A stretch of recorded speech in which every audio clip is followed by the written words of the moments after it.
कल के वीडियो में हमने बहुत सारी बातें जानी, विशेषकर सनातनी पूजा क्या होती है, सनातनी पूजा किसे कहते हैं और सनातनी पूजा सतयुग में कितने समय तक सही रूप से चली और उसके बाद कैसे धीरे धीरे विलुप्त होती चली गई।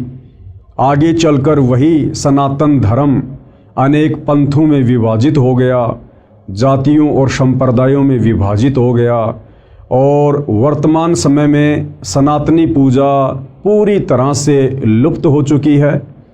और पुनः सनातनी पूजा का उत्थान करने के लिए सतलोक से चलकर स्वयं कबीर साहिब सतगुरु रामपाल जी के नाम से धरती पर प्रकट होकर उसी सनातनी पूजा को पुनः लागू कर रहे हैं और निसंदेह 2028 के बाद वह सनातनी पूजा, आदि सनातनी पूजा पूरे विश्व में एक बार पुनः लागू होगी। इसके साथ साथ पूज्य गुरुदेव ने हमें बताया कि चारों वेदों में और गीता जी में भक्ति मार्ग का, मोक्ष मार्ग का कंप्लीट ज्ञान नहीं है। उसके लिए हमने सूक्ष्म वेद को आधार बनाना पड़ेगा। सूक्ष्म वेद यानी कबीर परमात्मा स्वयं पृथ्वी पर चलकर संत रूप में जब ज्ञान देते हैं, उस ज्ञान को लिपिबद्ध कर लिया जाता है, जिसको कबीर वाणी के नाम से भी जाना जाता है।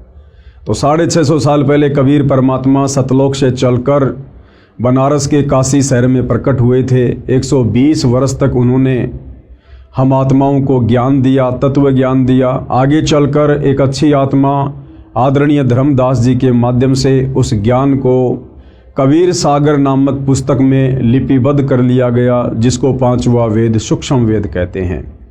लेकिन आगे चलकर धीरे धीरे काल प्रेरणा से, काल के द्वारा भेजे गए संतों ने उस कबीर सागर के ज्ञान में भी मिलावट करनी शुरू कर दी, जिस कारण से कबीर परमेश्वर को पुनः आज से लगभग 300 वर्ष पहले गांव छुडानी, जिला झज्जर, हरियाणा में आदरणीय गरीबदास जी के रूप में प्रकट होना पड़ा।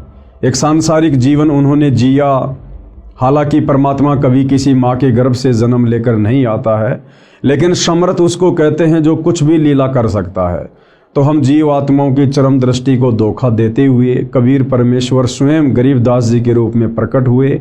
उन्होंने एक मुँह बोली माँ बनाई, एक मुँह बोला पिता बनाया और इस अध्यात्म को पुनः उन्होंने जीवित किया। और अंत में सतलोक जाने से पूर्व उन्होंने 24,000 वाणियों से युक्त एक नए सूक्ष्म वेद सदग्रंथ साहिब की रचना करवाई, जिस सूक्ष्म वेद को आधार बनाकर आज सतगुरु रामपाल जी हम आत्माओं को वह ज्ञान समझा रहे हैं।